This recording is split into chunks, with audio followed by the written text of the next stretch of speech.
Hello, and welcome to Movies We Dig, the podcast about film, antiquity, and everything in between. I'm Elijah Fleming. And I'm Colin McCormick. And I'm Christy Vogler. And today we're talking about the 1997 Hallmark miniseries, The Odyssey, directed by Andrei Konchalovsky and starring Armand Assante. With us this week also, we have a very special guest from UT Austin, Dr. Deborah Beck. It's so nice to have you with us, Dr. Beck.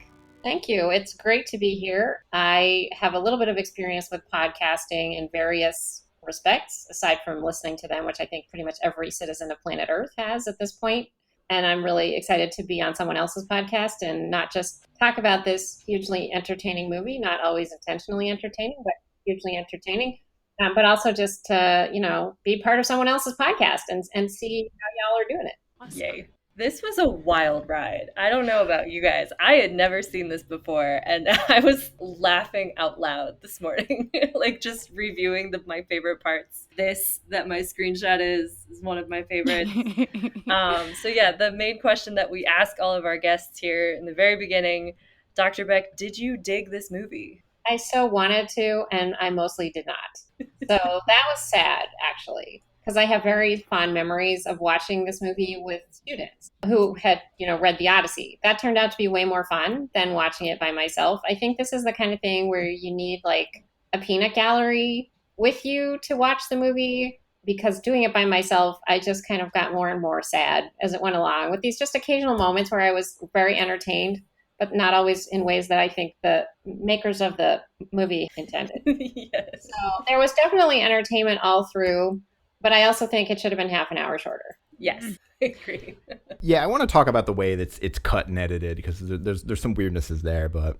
Yeah, my thought was it was a roller coaster ride for sure, and I laughed when I don't think I was supposed to laugh there, but I did, and I think I wrote down somewhere, it's like the most extra of extras I have ever seen. Like, stuff happening in the background is the most... What are they doing? Especially Odysseus's men, which I kind of get the point. Like, they're trying to make them look really stupid, but it's like, they're not that bad, are they? I should probably read the Odyssey again, just in case. Yeah, at the very beginning, when they come running, they're flailing. They're running with their arms above their heads. And I was like, what is happening? What is that? They don't wear shirts when they go fight a war. Like, who does that? Like, the number of times that people were wearing no shirts in circumstances where that was completely nonsense. And also didn't wear a shirt during this movie is actually the director. Like, as I went and I watched a bunch of making of videos, in almost all of the scenes where he's directing, and I think, and I guess they're on a beach in Turkey somewhere or Malta, so it kind of makes sense, but he is shirtless in every single scene as he's directing everybody. Well, maybe that's why he didn't make the people in the movie wear shirts either. He just thought they were optional for everyone. I was very frustrated by the shirtless people fighting at Troy. I know. But right before we started, you were about to say or describe more of the circumstances in which you first watched this in your class. So I have been teaching at UT for 12 years. And before I taught at UT, I worked for several years at Swarthmore College, which has an honors program, or it did when I taught there 20 years ago, where students kind of at the advanced part of their classics major would take a double credit class that was half of their course load, in which they would read a giant amount of Latin or Greek. So in one of my seminars, they read basically the entire Odyssey in Greek. And at the end of most of my classes at Swarthmore, I would show a relevant movie. So one of them, in fact, was Life of Brian, of course. Yay. Yes. And actually, I had a hilarious experience with that, too, which I'm going to tell, even though it's not strictly speaking relevant. So one time when I showed that movie, and it gets to the part where the centurion pulls his sword out and sticks the point in the guy's neck and says, "What is the locative of domus?" One of the students kind of said in this very thoughtful, I just had a light bulb moment voice. She said, "Wow, I guess you're not so mean after all." I'm very proud that I did not have hysterical laughter until after this was over. Anyway, I watched this movie a couple different times with a couple different Odyssey seminar classes. And the first one I watched it with, they only got as far as the credits, where there's a slide that says, based on the epic poem by Homer.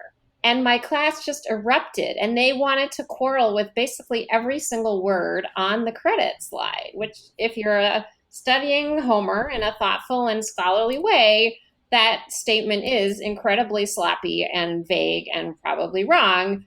But I was sort of watching this, melee of indignation unfold, and I thought, all right, this class was a success. Yay. You would get to the story.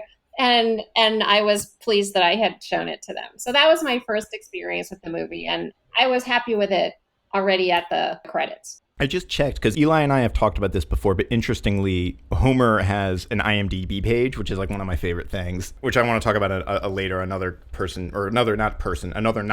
who has an IMDb page, but I want to save it for when we get to Cersei. But they give him like dates and they treat him like, because he's credited for Oh Brother Where Art Thou, Troy, the 2004 film, and Troy Fall of a City, and he's credited as a writer in all of these, and he's credited, but he's not credited for this one, I guess. This is a film that I feel like I've kind of always seen, but it's one of those, because I didn't watch it, I don't think, when it came out. It aired on NBC. It was like a 2-day special on NBC in 1997. But I definitely watched it in like a middle school social studies class or a high school English class or like snippets of it or things like that. And so I'd seen all the discrete parts, but there were big sections and whole swaths of this miniseries, I guess, or I'm not sure. It's not really a movie. It's kind of a movie. It's weirdly paced, I think. It's sort of paced somewhere between a movie and a TV show. Yeah. But there were whole sections that I thought weren't in it, but actually were. And this, as I sort of was watching, because Eli and Christy and I have been talking a lot about like sort of the nature of adapting myths to TV or film or whatever. And I think this is we were talking about sort of the dangers of, or not necessarily the dangers, but we were talking about the pitfalls or potential pitfalls of really sticking true to kind of, because in some ways this is a very down the middle, at least parts of the Odyssey, but it sticks pretty close just in terms of like the events of the story. And I think to its discredit in some ways, and I think in certain places it's almost hiding behind the myth. But yeah, Eli, we still need your input. This struck me as something that, this was the first time I watched this, and this struck me as something that people would watch in school. Like, it has that vibe of almost like biblical retellings where there's like bad acting and like all of the sets are kind of cardboard, which maybe this was like a little bit more production wise than that. But I was really surprised with how many famous people just kept popping up. It was like Bernadette Peters, it was like Yes. and Christopher Geraldine Lee. Chaplin. Yeah, it like kept going, and I was like, I'm so confused of who this was made for. Like, who was the audience? And this feels like something that people would have seen when they were younger that would like stick in your head and you would never leave. Well, the comments on the YouTube link that you sent, Colin, had a lot of people saying exactly that. I haven't seen this since high school, and it really stands up kinds of things. I was way past high school when it came out in 1997, so I only saw it as an adult. And also just at this time, like if you remember, like weirdly, as I'm thinking about it now, like maybe it didn't seem at the time, but the late 90s was kind of a strange renaissance of not necessarily sword and sandal, but of like the mythic adventure, particularly on TV. If not, the sort of cinema renaissance of sword and sandal is going to happen in a few years when Gladiator comes out. But we've got the Hercules, The Legendary Journey. Xena is sort of probably in its prime right about now. There's a young Hercules show, and they all look like this. They have that similar, like, this does look like a TV show. This feels like a super long episode of a TV show, and the production value does feel like kind of a TV show. Just in, like, the way the sets and the costuming work. And, like, specifically, it feels like a TV show from the late 90s, like the Kevin Sorbo Hercules or Xena with Lucy Lawless or something like that. Yeah, I would say this also feels like it's aimed at a younger audience. Maybe that's sort of like the goofy background characters that are sort of foiling all the good plans and doing everything wrong.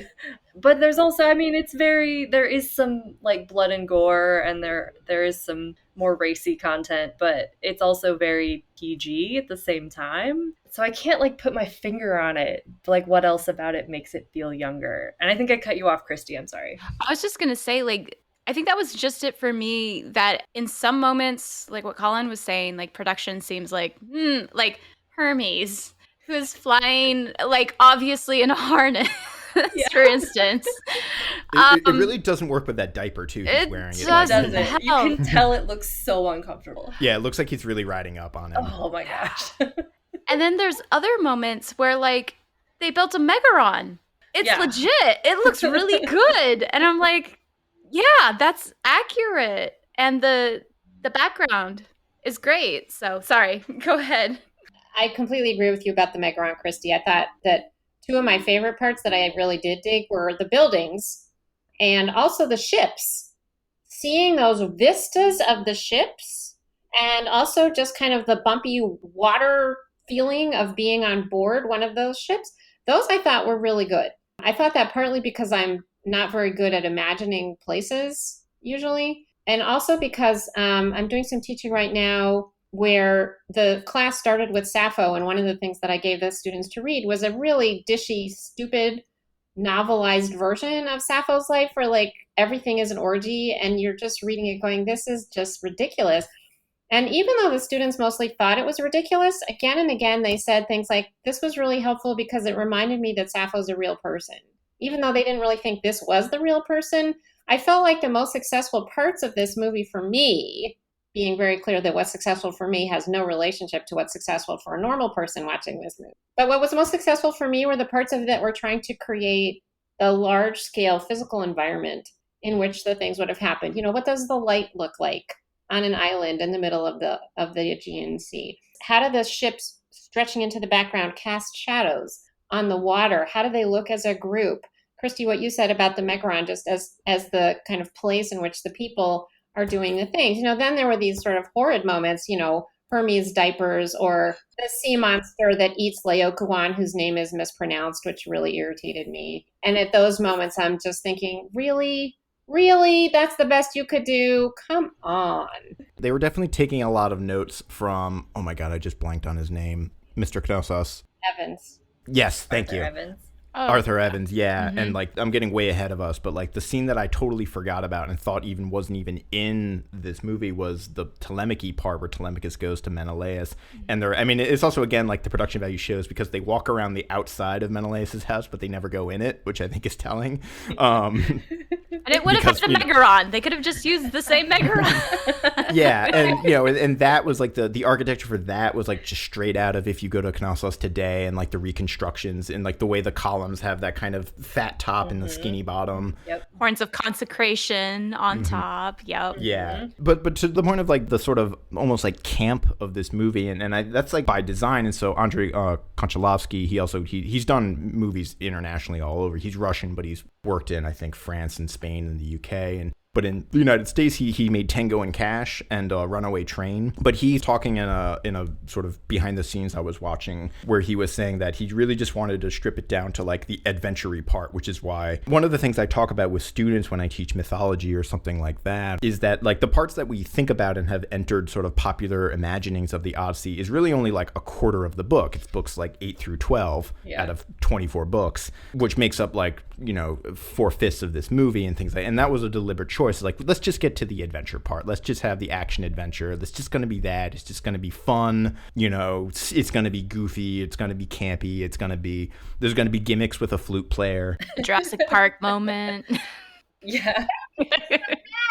That the flute player was the one that got eaten in the Cyclops' cave because the whole Odyssey is so interested in the power of song. It seemed to me to be the total opposite of what the Odyssey would actually have done, to have it be specifically the flute player that got eaten by the Cyclops. That was the absolutely last person that should have gotten eaten by the Cyclops. I mean, that's exactly the kind of detail where nobody cares about that except for me. But that was my biggest beef with the movie, is it made all kinds of choices to do specific things that aren't in the poem that to me didn't add up to anything. They made up these things that they wanted their story to be about that just were stupid. I totally get it that the Odyssey is there to provide you with a jump-off point, as Colin said, to tell an adventure story. Fantastic. You know, as we all know, classical literature is simply fan fiction with fancier names attached to it, right? Yes. But, you know, the story that this movie is trying to tell, I don't really understand what the point is. When it tries to have a larger point beyond the adventure, to me, it just fell right on its face and really was incoherent and pointless and disappointing. Yeah, that was like, because there's a lot of themes that you can really draw out of the Odyssey, and we can talk about like some of the ones I was thinking about is like father-son narratives or like veteran narratives of coming back from war. I mean, it's all of these stories, and I feel like this movie introduces aspects to all of these kinds of themes, but it then doesn't develop them. And like the one that really jumps to my mind is the relationship to the gods, because there seems like the arc that I think this film is kind of setting up is that Odysseus needs to like learn to like stow his pride and, you know, be more humble. But that theme is almost just sort of paid lip service to in like the two scenes with Poseidon, where Odysseus is like, I can do, and even like, and this is again like, is deliberately making a choice where in Homer, Odysseus doesn't really get under Poseidon's skin until after he blinds his son, the Cyclops, and then rubs it in everyone's face. And he says, I'm Odysseus, ha ha ha, yada, yada, yada.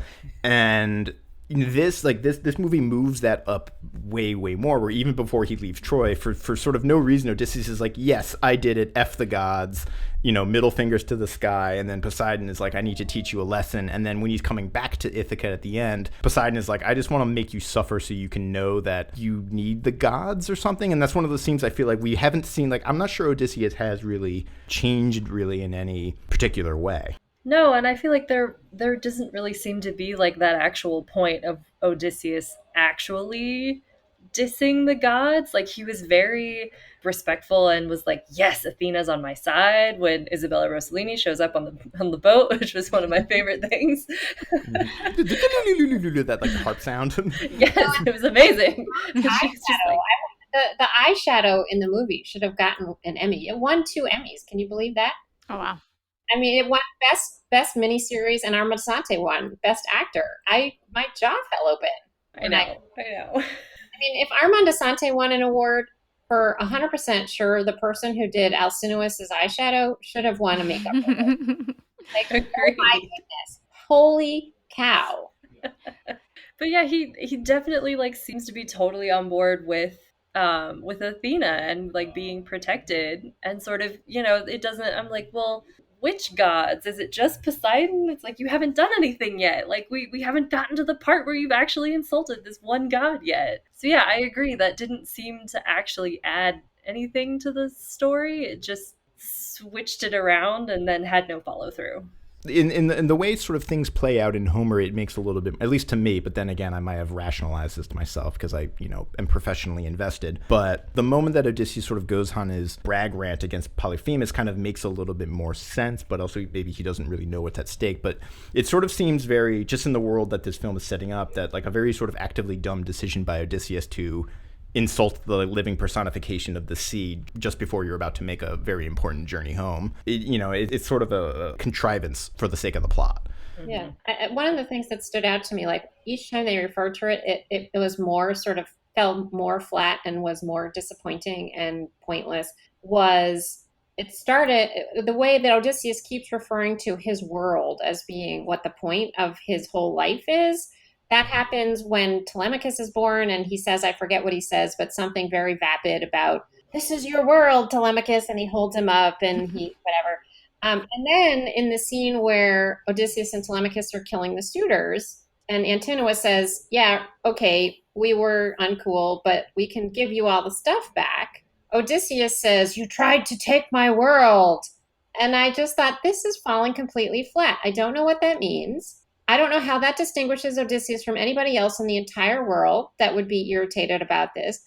I don't understand how this is different from anybody harassing anybody about scarce resources. And it just sounds very sort of self-involved and vague and sloppy. Like, what does that mean? Clearly, they had a story in mind that they wanted to tell about Odysseus's world. And I think they probably thought they had created that because they had shown it physically, which they did not. They did not. And I was very disappointed with that. I felt like they should have just thrown that right out the window. Just had the great adventure story that Colin wants to talk about, which they did a great job with that. You know, even when the special effects were silly and we're laughing, we're still engaged with the movie. Mm-hmm. But the points where I checked out were always the places where people tried to justify their behavior or talk about ideas, and they just failed. They just failed. And particularly when the Odyssey is so fantastic at that, either don't do it at all or just stay on board with the story you got from the Odyssey, but don't make up something stupid. I mean, that seems to me to be the worst of both worlds. Yeah, I kind of overall understood like my world versus traveling the world is like there's no place like home. Is that what you guys are trying to say in the end? Is and the amount of like how focused Odysseus is on himself, I think comes out right at the beginning scene. That the only reason that I really touched on this whole childbirth scene, which is crazy and bonkers, because Penelope goes into labor and Odysseus picks her up and carries her. And like at the end, he's like, these hands brought you into the world. It's like, ignore the fact your mother gave birth to you. It was like me grabbing you.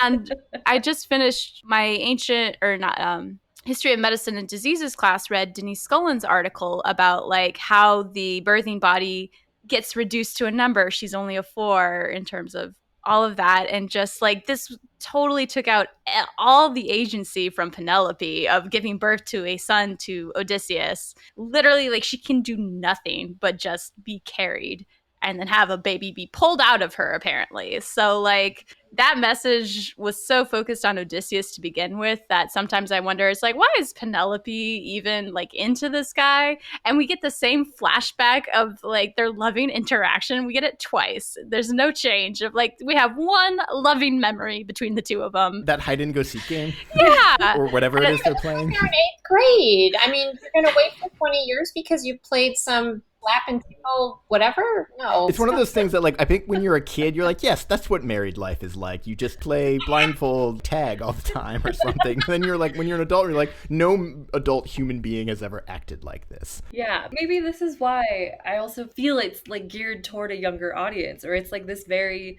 washed down version of, yes, this is what two people in love is like, and this is what a heroic person's like feelings about their son being born should be, I guess. It's almost like Tommy Wiseau-esque, where, like, if you watch The Room and like, this is what people in love do, and, like, this is what, like, romantic movies. And as I was watching these behind-the-scenes, Konchalovsky, he's, like, he's this very, I think, extroverted, kooky Russian director, but he's giving directions, like, you need to chop your swords up here, or down here, not up here. Like, you need to be moving your bodies like this. Like, he's a very, like, physical...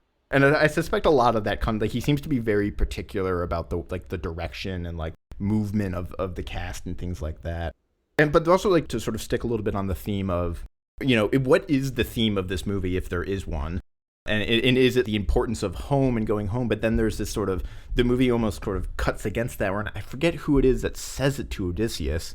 I feel like it's one of the gods, but they say something to the effect that's like, your life is the journey. And it's like, it's all about the journey for you, which seems to cut directly against the importance of going home. And, you know, I sort of paying lip service to a lot of themes, and that's very much like the Tennyson poem we talked about last week, where he actually can't adjust. And we talked a lot about, when we were talking about Jason and Perseus, of how these heroes, like, can't adjust back to civilian life because they're caught up in the adventure and the journey or what have you. And that's the whole point of the Tennyson poem, is Odysseus, like, he can't be happy in Ithaca. He can only really be himself when he's out, you know, out on the waves. But then, yeah, so, like, the movie is kind of hinting at that, but then that also, again, like, kind of goes nowhere. Yeah, well, I think it was Tiresias who said that, right? He was the one who's like, you can't see you were blind to this, that your life is the journey. But they like framed that interaction and the whole getting a prophecy as something really scary and awful, and he was like really horrified by it. And so it's like the journey is your life was like a bad thing, which I think is interesting in an Odyssey retelling. It's like the journey is your life is the horror is like that you are trapped in it. So then is the bigger theme that we should be trying to go home and that the journey should not be our life? And to support that, I mean, just as a minor sort of bit of trivia, so they obviously cast Christopher Lee to be Tiresias, who at this point is most famous for being in the Hammer horror films and being like an old horror actor. Like, he's up there with Vincent Price and guys like that. Like, he's of that stock to have like a sort of horror actor to deliver, like, you know, it's like the end of Thriller or something like that. And like grisly ghouls from every tomb are closing in to steal your doom. Like, that's the kind of thrust of Christopher Lee. And I just wanted to go on a minor sort of tangent of just Christopher Lee fascinates me as a pop culture icon because he's a man. It's how often in someone's life do they reach their sort of peak professional success in their like 80s, which is what Christopher Lee did, because he's going to go right from this to a little film called Lord of the Rings, and then from there he's going to be everywhere. And this is him, like, he's about to break, and he's about to break out, and he's like, I think 80 or something at the time of this film. That was just a minor point, but you may get your IMDb page after all, Colin. You're going to make some amazing movies in your 80s, and then you're going to be a subject of adulation the world over. There you go. One can only hope. I was sort of hoping to do that, younger, but the particular adventures, I think of all of the sort of scenes and the episodic parts of the Odyssey. For me, the Polyphemus is the one that sticks in my memory the most. Maybe it's just because it was shown the most when I was like in various classes, but to me, that's one of the more successful ones of all the adventures. I kind of like, they got the actor who played him, Rita Sato, is a sumo wrestler by profession, but yeah, it seemed to like stick very closely to how I remember the story, which is maybe why I wasn't like on the edge of my seat for that one. I was like, oh, this is kind of funny. This is kind of cute. But I was like, but I know what happens. And it's just, if you're not going to introduce something that like maybe tweaks it or changes something in the retelling, then it does get very stale. And that's kind of how this read to me. It was just a little bit stale. Yeah, I'm kind of the same opinion. I think right before that, even the Trojan War stuff, because I had recently shown my class the final episode of Troy Fall of a City, and like having this in comparison to that, I'm like, well, this is just ridiculous. Okay, Achilles is dragging Hector's body off. I'm really sad Achilles didn't come back, by the way, for like, he was supposed to come back when Odysseus went to the underworld and he didn't come back. It's like, please have that moment, because that would have been great. You mentioned like this movie, it seems to borrow a lot from other movies. Like there's a lot of Jurassic Park moments, and there's a lot of there are some other, but the one that jumped out is they turned Hector into Lord Humongous from Mad Max. Like he's just got the mask, like all he needs is just to be in the like whatever that codpiece that Lord Humongous wears. But he's like, because they turn Hector into this like, I am Hector, and he comes out, and then Achilles kills him like that. The whole Trojan War, yeah, I have thoughts about the Trojan War thing. Unless someone. Well, before we leave behind the adventures in books 9 through 12, there was one detail about the Cyclops episode that struck me.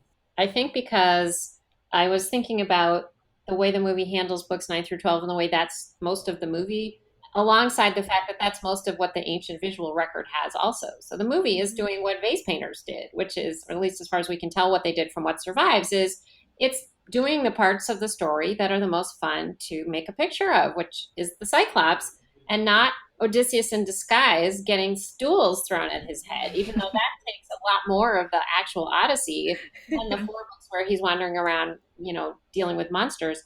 The one detail from the Cyclops story in the movie that's really not what it is in the poem that actually really disappointed me, because I find this part so interesting, is that the men, instead of sort of clinging to the underbelly of a ram, they put ram skins over their heads.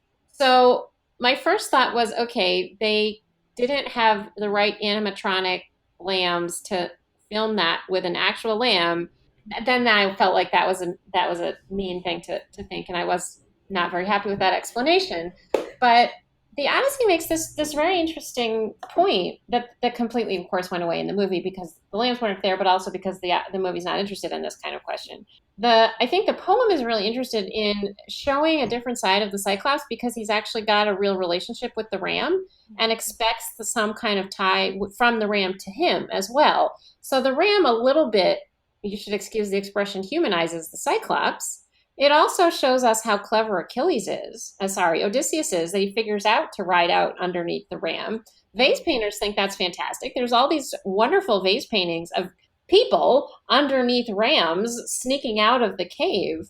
And I was very sad that there were no rams in the movie. I just thought that was a real lost opportunity. And in some cases, it's sort of clear why the movie abandoned things, but in that particular detail, particularly since the rest of the story was really, as you all have said, so close to the poem, I thought, well, that's really sad. Why did we do away with the lambs? Oh, well. Yeah, no, because as you're saying that, I clearly remember how Polyphemus goes on a whole speech. He's like, oh, you're my favorite. You're always like first back. You're always leading everyone back. Like you take care. Yeah. I'll say, like, my little note is, like, my one sort of case in defense of this scene was I think this is the most Odysseus gets in this film, where he has the little minute where he's talking to the Cyclops. He's like, oh, but if you ate me, you're going to lose all the magic in my head. And you know, have you tried wine and things like that? Or like when someone's like, let's just kill him now. And he's like, well, then how are you going to open the door? Which is all, to me, smacks very true of the character. And that's the only time we actually get to see Odysseus be like playful, almost smarmy or something like that. Which is, I think, what I liked. You know, we get that, like, yeah, Dr. Beck's doing a dance. Oh, yeah, they do the wine dance. Did, right? He pulls out the wine, and then he's kind of doing this. Yep. He's doing that. First I thought, that looks ridiculous. And then I thought, I bet he actually maybe did that. There's a lot of like physical direction and like choreography in this film, is like, or like the way like when Odysseus is in the cave with Calypso's nymphs and they're at like Burning Man or something. Or like the braids in his hair. I know. That was so bad. It started out great. Yeah, I thought I think Vanessa Williams was actually an amazing piece of casting. I thought she was fantastic. I was very indignant with some online reviewer I found who was smarmy about her performance. And anyway, I thought she was awesome, but I love Vanessa Williams from Ugly Betty. Ugly Betty, yes. Yeah, I loved her in that too. So I was like, oh my gosh, she's even more beautiful. Like, she ages so well in Ugly Betty, but like seeing her as like Calypso, you're like, yeah. Good casting there. Like, I was already impressed with Bernadette Peters as Cersei. Like, I was like, oh, yes, I love her too. And she was recently in Zoe's Extraordinary Playlist. And so that was really fun to, like, again, see her in a really young, seductress mode. And that was really cool. And I think, going off what Deborah was saying, there was those stale moments. Like, I know exactly how this happens in the Odyssey. And they stick so close to it. But then what upsets me is then they leave out one little thing that would have really cinched it. Like, if they were going for authentic, like when Telemachus goes to see Menelaus, I want Helen to show up. Why didn't you cast a Helen? Everyone casts a Helen, and let her have a voice of just her whole role in the Trojan War. And like, there just always kept being little moments like that, where it's like, you were so close. If you were going to stick truly to the story and make this feel like a visual retelling, and then you just didn't do the one thing that would have really brought it all together. We're bouncing around, but in a way that I think that's very true to what Odysseus would want. But the Telemachy bit is, again, I think, like Christy was just saying, it sticks true to the myth for the sake of, I think, sticking true to the myth, but then swerves at the final moment and like misses the point. Where the whole point of like books 1 through 4, where Telemachus does his journey, is that it's a maturation, it's a coming of age story for Telemachus. Where this boy who's grown up without a father goes out and meets other people in the world and like has his first experience away from home and meets all these other people and also sort of learns about his father. So like the whole function of that journey is kind of lost because it's just sort of shoehorned in a little in a way. And then also the sort of knowledge that he gains from that, which is when he goes to Menelaus and he learns from Menelaus that Menelaus learned from a weird sea god, that Odysseus actually is stuck on an island and isn't dead. But then this movie has Menelaus be like, yeah, he's probably dead. And then Telemachus comes home immediately to find out that that's not the case. So then it was like, what was the whole point of that journey? Well, and it was interesting to me also how much I thought it really just messed up the whole story to move the time around. On the one hand, I totally get why we're not starting with showing Odysseus' importance by showing his absence from Ithaca and Telemachus traveling around and so forth. So obviously I grasp the concept that a linear time frame is what's necessary for a movie like this. I don't think I had really realized until I saw how flabby it got toward the end of the movie, how much the time sequence in Homer's Odyssey, if we can call it that, really creates this very effective narrative tension and interest in Odysseus coming back. And that was actually really interesting. I think that's one of the most important fun things about crappy fan fiction is you go back to the original and say, well, this is better for the following reason. It's like reading scholarship that you think is wrong. It's almost more valuable than reading things that you think are right because you have to justify your own opinion in a much more systematic and concentrated way. If everybody likes it, then you just kind of run around waving your hands in the air and saying, yay, we like it, wahoo, but you don't actually know why you like it when you do that. You're just enjoying your own enjoyment. And seeing how the second half of the show really fell apart to me because it was so kind of atomized, where just this happened and then this happened. I mean, and as Colin said, there's no point in him going to Menelaus because he doesn't actually learn anything useful. He doesn't see Helen. He goes to a Megaron from Crete when he actually didn't go to Crete at all. So, that was one of the many oopsie things that I found on the internet that were entertaining. And then that sort of brings you back in a nice, if somewhat longer than maybe necessary way, to why the sort of not very linear time chronology of the Odyssey is so effective. I've never thought about it like that before, and that makes so much sense. I also haven't read the Odyssey in quite a long time, but I feel like it's one of those things that usually you're either an Odyssey person or an Iliad person, and I am an Iliad person, and I think that is, this is true. You know this to be true. I think Eli, part I'm of afraid that you might is be outnumbered because on this one. I won't speak for know. Deborah, but I'm in Camp Odyssey myself. I'm Iliad, I will admit. So it must be, maybe it's an archaeologist thing. Who knows? No, I'm an Iliad person too, but I think I'm wrong. I actually was just talking about this with my Iliad seminar this week. I think the Iliad is a much higher amplitude poem. The great parts of the Iliad to me outstrip the great parts of the Odyssey, but there are long sections of the Iliad that are just boring in a way that doesn't happen in the Odyssey. So I think it depends in part on what kind of a narrative you want. If you care the most about the high points, then the Iliad gets a higher high point. But if you don't like, books 12 to 15, where it's just a whole bunch of body parts on the ground in front of Troy, that's not super fun. And I'm certainly not going to quarrel with anyone who would rather do something that's more steady state and where most of it is enjoyable. I completely agree. Yeah. I get that. I just think that I'm always going to maybe be more interested in like the war movie, which I guess the Iliad would technically be, than the road trip movie, which I guess the Odyssey is. Well, it is and it isn't. I mean, that's one of the things that the movie gave up, which I understand, but which they gave up. The Odyssey, very much one of its main points, in my view, is that coming home only starts when you physically get to your house. That's one of the reasons that Agamemnon is so important throughout the Odyssey, is to say, look, he got to his house too, and then his wife killed him, and that really didn't go well. So do not imagine that simply because you have set foot on your home that it's all good and you're fine, right? He sets foot on Ithaca in book 13. The poem's not over until book 24. And even then, there's all these loose ends about whether the suitors or families are going to be so mad at him for killing all their children, even though their children terribly misbehaved, and Odysseus makes clear why they misbehaved.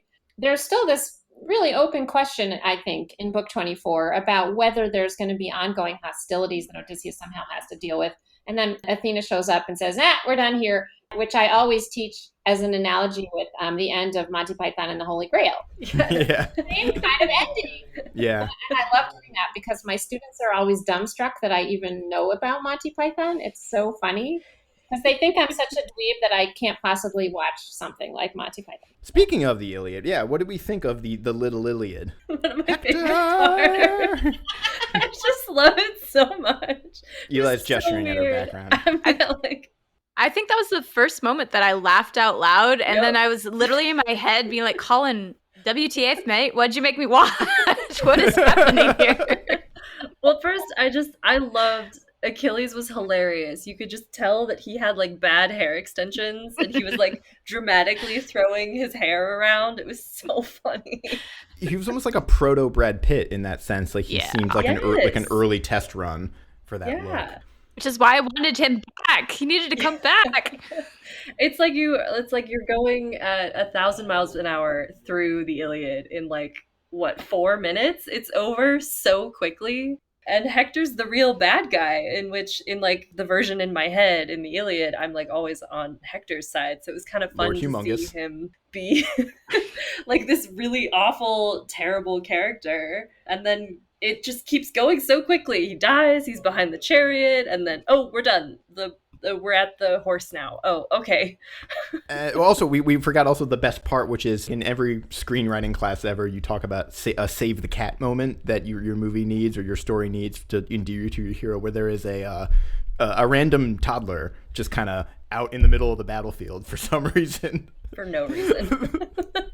Can we say it's his Styanax and then he has to throw him off the wall later and just... Yeah, that's good. Yeah, no. My favorite part from the Little Iliad was hands down the sea monster. Oh, I forgot about that and the ridiculous Lao of it Kun all. or whatever. And then they say, I love it, they say he comes out, they're like, oh no, Lao Kun, the soothsayer, he'll ruin everything.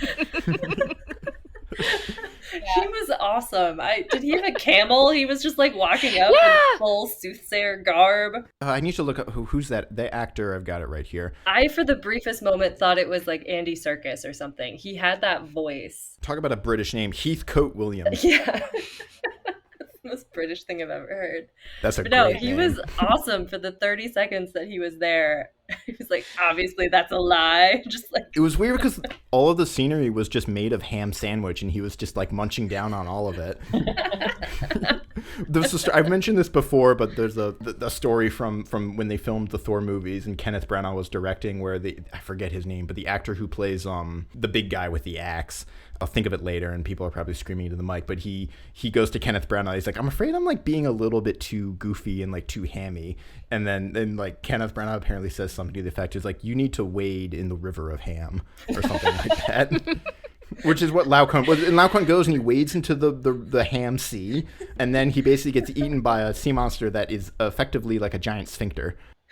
it is. Well, the thing that the sea monster reminded me of, and this is completely random, but I really laughed so hard in the first time I saw this that my students were quite bemused. When I was a kid, my parents had these drink holders that they put out on the lawn that was like this long kind of skewer thing about 2 feet tall with a coil on the top that you would wrap the glass in. So we had these little skewer things. The sea monster, when it was squishing up Laocoon and it was kind of going doink, doink, doink, doink, doink, doink, doink, doink, across the ocean, to me it just looked like one of my parents' drink coolers from when I was 3 years old, only the drink was Laocoon, and I just collapsed. I was laughing so hard. So that was clearly not the filmmaker's fault that my parents had those sea monster drink holders, but that was just absolutely, I think that actually the serious point that I'm making is that this sort of straight sea monster with this little coil on the top just looked totally nonsensical and bizarre. Like, what was that? It was weird. The part that like sealed it for me was the fact that everyone was like very much takes that scene in stride, and they're like, oh, okay, yeah, that happened. Like a man was just eaten by a sea monster, and everyone was like, okay, I guess we should take the horse. Don't question it. Yeah. Happens every day. Weirds me out about that episode, seriously, is that nobody says, gee, I wonder if that means the horse is a bad idea. Why is it a good thing that Laocoon got eaten by a sea monster? Why is that not actually possibly bad? I mean, clearly I didn't take the right courses in understanding divine portents, but to me that's not self-evidently a reason to take the horse into this. I'm going to argue that like he just said, I told you so one too many times. So no one was sad to see him go. And they're like, you know what? Yeah, that was a favorable sign right there. Let's bring the horse in. I liked the sort of the introduction to Cersei's Island when they're chasing that pig on the beach. I was like, oh, I know it's coming. Like, I know it's going to happen. And they were definitely really chasing that pig, and that was actually really, really funny. Have you ever tried to catch a pig? They're tricky. No, it was really, really funny and actively like, yep, there you go. But I like that you could sort of see, like, he did that climb up the rocks, and he was sort of encountering some of the animals that he was like knew were his men and his friends, and was like, it was like kind of spooky. And then the Hermes thing just completely took me out of it. I have a tiny Hollywood trivia plug, and then I want to back off, but because I saw the bear, and it made me wonder if there is a very famous bear in Hollywood named Bart the Bear, who is credited on many, many movies. And he even stars in his own film called Bear, where there's great anecdotes of actors being like, the bear got billed above me, or things like that, of this bear who like he had like a 30-year career in Hollywood, and he's been in and like if you've seen a grizzly bear in a movie between like a certain time period, you've probably seen Bart the Bear. Look him up, Hollywood legend. Well, was it Bart the Bear? No, it was not Bart the Bear. I checked. Well, now I'm disappointed, Colin. Just like many moments in this miniseries. Yes. You built it up and then disappointed at the very end. Okay, Hermes, this frosted tips diaper wearing thing. What? What was this? He's like coming back from Studio 54 or something. Like, and that's what I was trying to understand is like, all right, so we're coding one of the characters is very queer. Why? And why Hermes? Why? Yeah, that was one of those many, many things that they put something out there that could have been useful, interesting, or thoughtful, and was none of those things. Yep. Yep.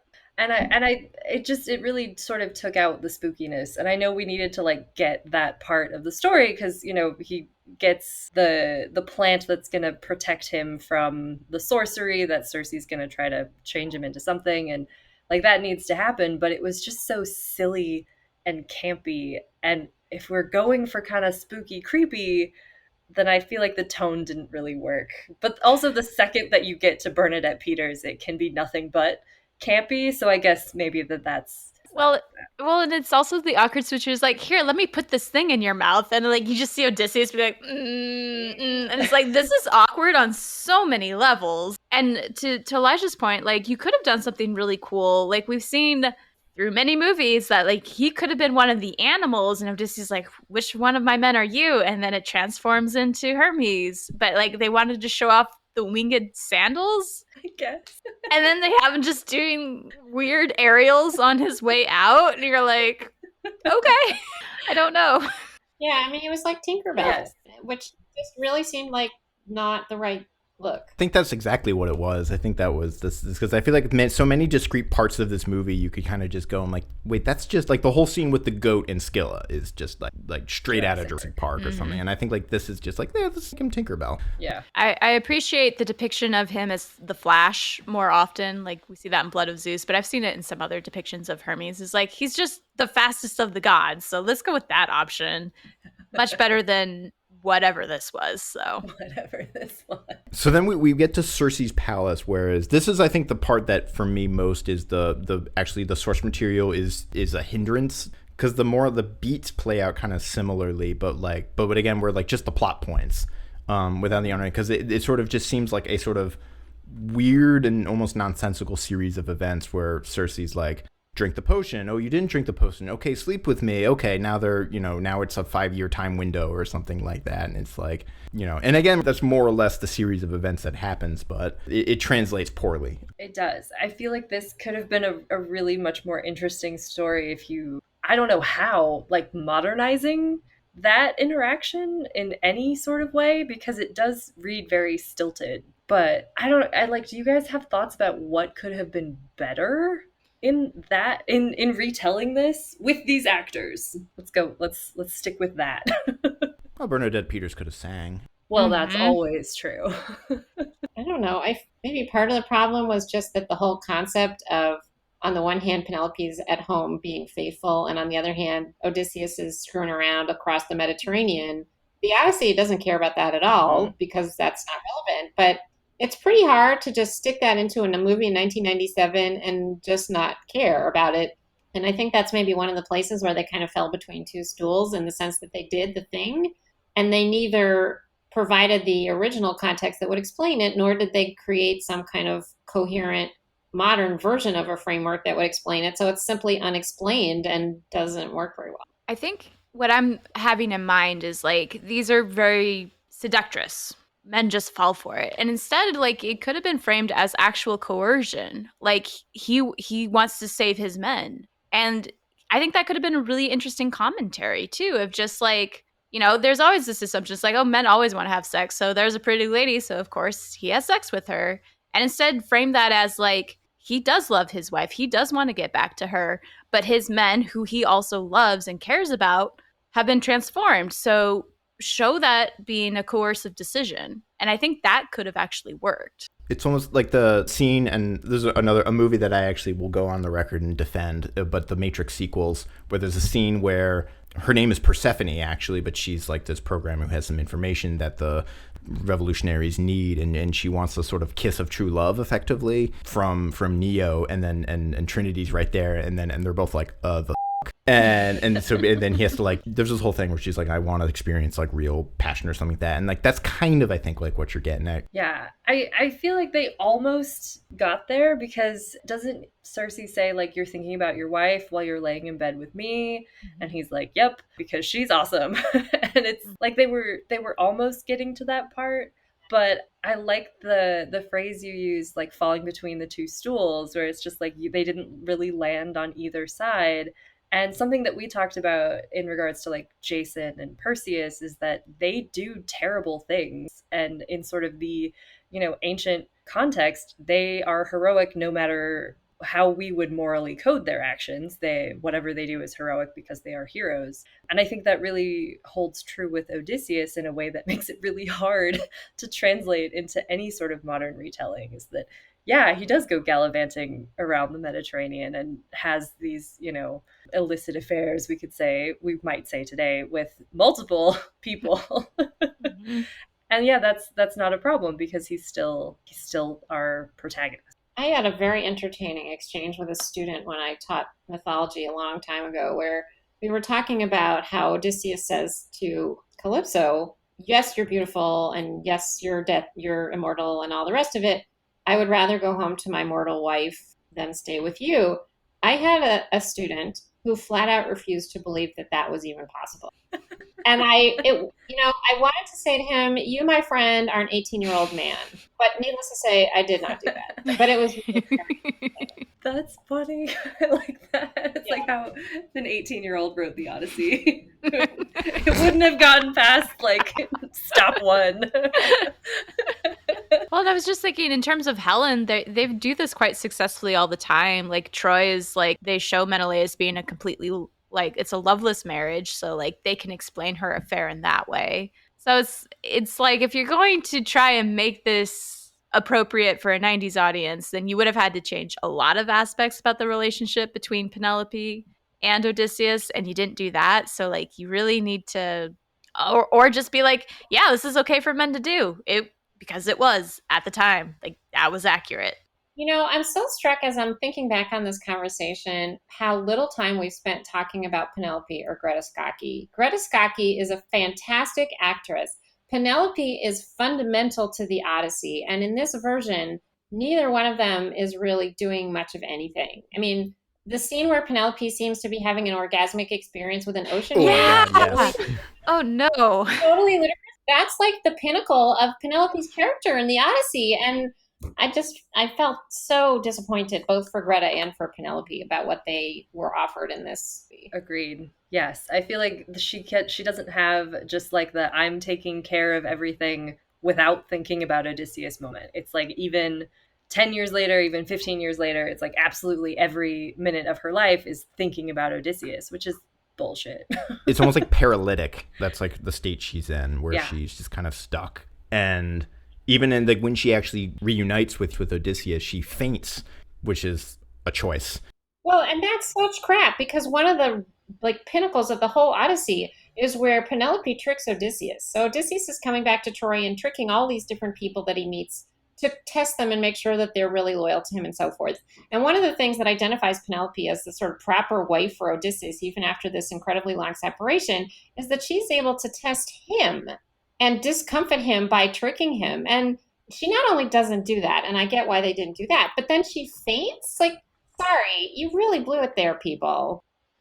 And speaking of things that they sort of took out, that sort of hamstrung them, when Odysseus himself gets back in the poem, Athena appears to him disguised, and he sort of pretends to be somebody else, and then he pretends to be somebody else with Eumaeus, and he has like a couple of different exchanges where he like spins a false narrative, and he doesn't really do any of those, probably for time. But then Athena at one point in the show is like, "This is why I love you, Odysseus. You're always playing your tricks, or you're thinking one step ahead, or something like relatively that." But yeah, I think. And we get also, but we get less of the tension between Penelope and Telemachus that this is present. The spinning plates that Penelope is trying to balance. Because in so many ways, Penelope is the only match for Odysseus, right? Like she is the one who can actually outwit Odysseus. And so, yeah, there's none of that at all. And her little sliver that she's there in the movie doesn't live up to that being like the other half of Odysseus. So the scene where she talks to him in disguise, because I know, Deborah, you have thoughts about this in the poem, and I have thoughts about this of when he sort of there's a moment of almost like he's trying to tell her that he's Odysseus or something like that, and how she receives that. But in this movie seems to fall hard on the side, because in the poem there's kind of this moment where she asks about Odysseus, and then disguised Odysseus tells this whole story about a time he met Odysseus, and he describes like a very specific article of clothing that he was wearing that only Odysseus would know about and Penelope would know about. And maybe there's this moment where Penelope figures it out. It's much debated. But in this, the movie seems to fall that Penelope has no idea, or at least that's how I read it. Yeah, I think that's right. I think that undertow that's running through that scene in the Odyssey is just gone. I would agree with that. I mean, I have definitely an opinion about whether she does or doesn't recognize him in the poem, but I think that the movie couldn't care less about whether that's just not even a thing or there. And that's just one of the many places where Penelope gets kind of swept off to the side. The opacity of Penelope's feelings, they're very strong. I don't think Penelope understands her own feelings. And that's one of the things that's important about her as a character, is just that's one of the things that Odysseus's absence does, is alienates Penelope from her own feelings. It makes it, she not only doesn't know what she feels, but she doesn't have even any room to try to figure it out, because she's being beset by the suitors and her whiny teenage son and so on and so forth. And that sense of like a person who is being squashed by the circumstances created by Odysseus's departure, she's not squashed. She's like just sort of constantly wailing in grief. And while, of course, Penelope in the Odyssey is always wailing in grief, that's not all she does. I think that's why one of my favorite moments that felt really actually realistic was when Odysseus's mother has given up and like is going to the beach to drown herself, and she just runs out and like she doesn't know what to do. She just screams, "No, you can't leave me." At this point. And like that's why the relationship with the maids also seems really like the nurse of Odysseus, like that was actually really, and like she was the one who was like, when everyone's freaking out that Penelope's gone into labor, she's like, calm the down, you guys, like seriously. It's also yeah, those guys were really freaking out that Penelope was going into labor. Yeah, they were like having a panic attack. I know, it's like, calm down. Maybe they were freaked out because they knew something about Greek culture, and the idea that a woman would be laboring not simply outside of the women's quarters, but outside of her domicile building was so ludicrous that they were losing their shit over it. I mean, I'm pretty sure that's not what happened, but I mean, that's a better explanation for their behavior than any that the filmmakers appear to have come up with. There's one thing I do want to talk about, which is the final scene, the homecoming and the suitors, because we haven't talked about the suitors yet. In particular, I just want to shout out to, I think, Eric Roberts, who for me is one of the actors that was really kind of stealing the show. And he's one of those actors that is kind of, he's like one of those guys where once you start recognizing him, he's kind of everywhere. And we got a young, mulleted, buff Eric Roberts in this as Eurymachus. I generally sort of liked the suitors, although the end was a bit, much. I don't know how else to describe it. Yeah, I prefer the wishbone ending. You guys remember the wishbone version of the Odyssey? Yes. I cite that as my first segue into Greek mythology was wishbone, shooting the bow and arrow through the 12 axes. That is how I remember it. Yep, that was all I could think about in this. And I was like, oh man, I miss that version, because this did just feel very abrupt, maybe. I just finished writing a book about similes, epic similes, and the one place where I really noticed how different the texture of the story is without them was in the scene where Odysseus shoots the bow. Because in the Odyssey, as he's stringing his bow, and they did this with close-ups that were at a leisurely pace, so they kind of did it. But one of the most memorable similes in the Odyssey is as Odysseus is stringing the bow, he's compared to a poet who's stringing a lyre with a new string. And this just sense of confidence and ease and familiarity and skill that's communicated by that simile is so important to that moment. And when I saw Odysseus stringing the bow without that, I just thought, oh, wow, that's so impoverished. Not at all faulting the filmmakers. It was just this little moment where I was like, oh, look, my book isn't stupid. Awesome. I love that simile for that moment, because it's really supposed to be Odysseus stepping back into that comfort zone with all of that muscle memory and all of that ease. And I did not feel that in this scene. And then it turns into like a Tarantino ending where everybody dies. Telemachus like pins a guy against the wall, and there's like 2 spears like that go into 2 people.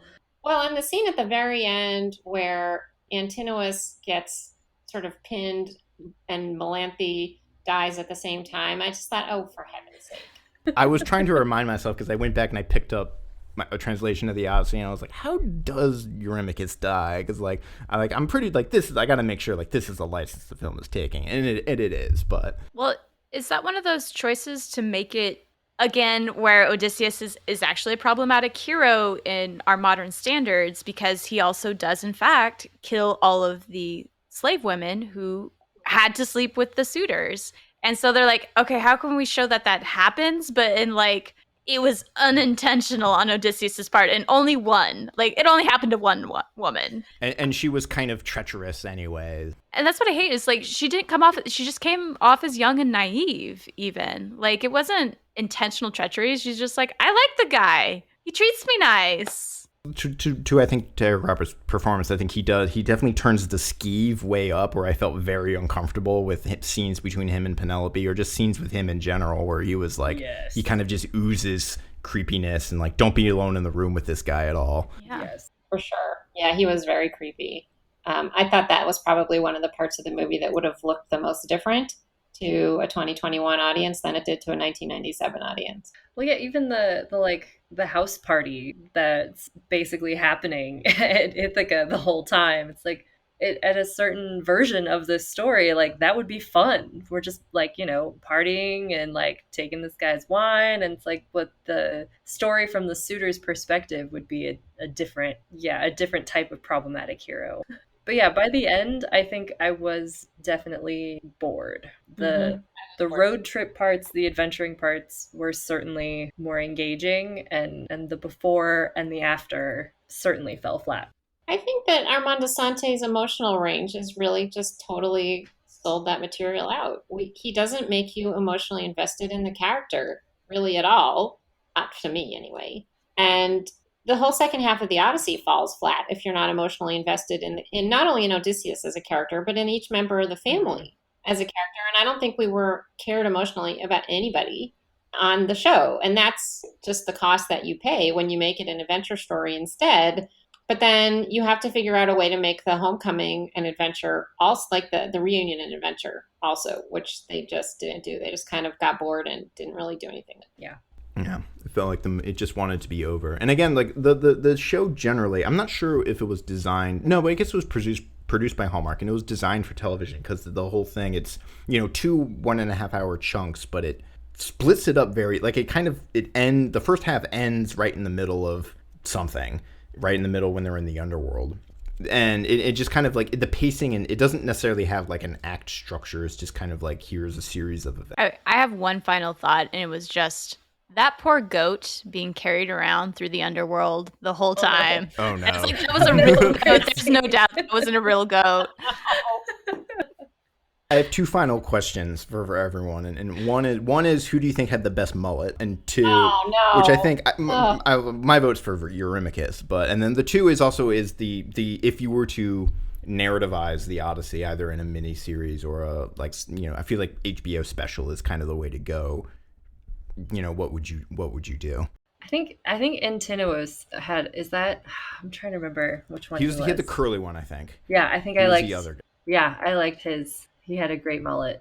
I need to go through and like for Twitter and like do have a poll of like who wore it best. Who wore it best? I think I have PTSD about mullets because I was alive when mullets were not ironic. So I cannot assimilate a sentence in which excellent and mullet are together. Perfectly acceptable. Did Menelaus technically have a mullet? That one seemed the most caricatured. Like, that looked like they literally took it off the wall painting and put it on his head and called it a day. So, like, that one stands out to me. It did look like a wig. We'll say that. Yeah. Colin, repeat your second question. I was thinking about mullets. Yeah. If you were to narrativize the Odyssey and say like a miniseries or something like that, would you do, like, how would you do it?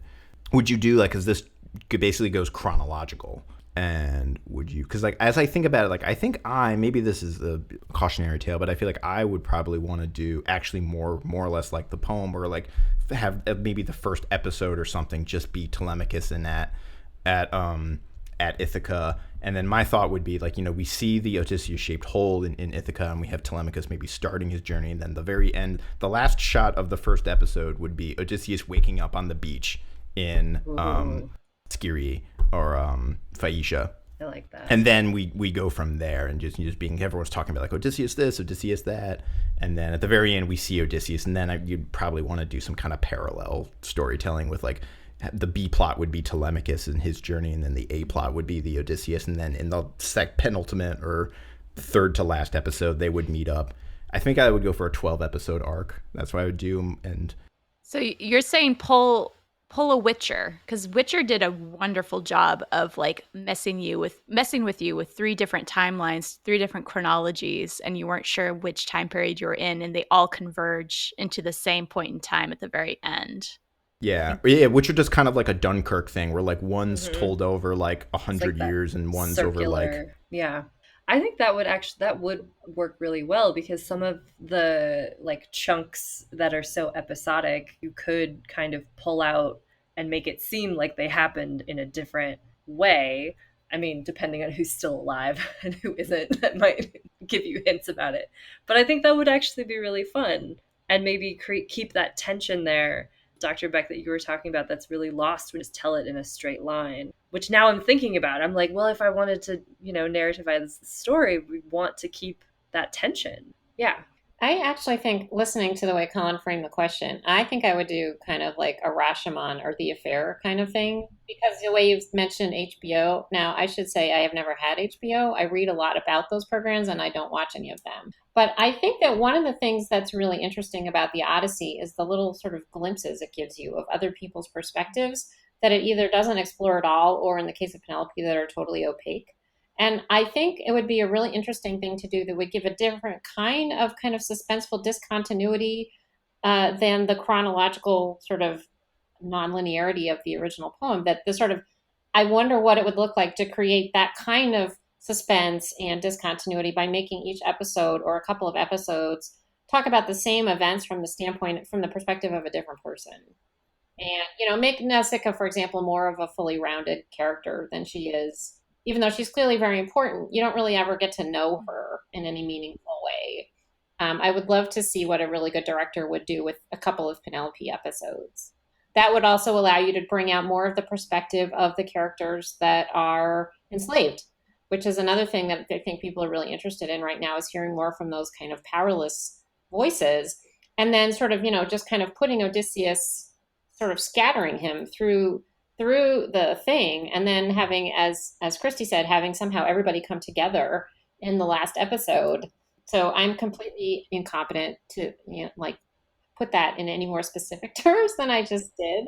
I talked about an Amazon Prime show that was produced like 1 or 2 years ago called Hernan, where they did that. Like every episode is from the perspective of a different historical person involved with the Spanish conquest, and the very first episode is Dona Marina, so you get her backstory, but you also get her perspective of like some of the major events that happened in the conquest, but you don't by any means get all of them. And I think that would be really cool to get to do.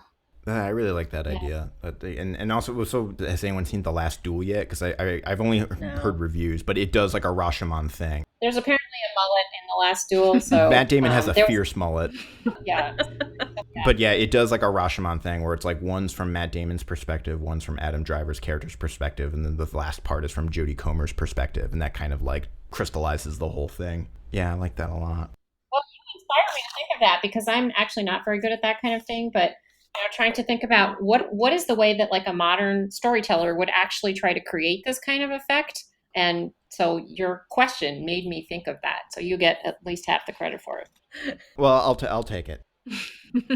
I think we're approaching the end of our time, but does anyone have any final closing thoughts they wanna end on? This was silly. It was. I work really hard on this podcast, Eli. No, I'm just kidding.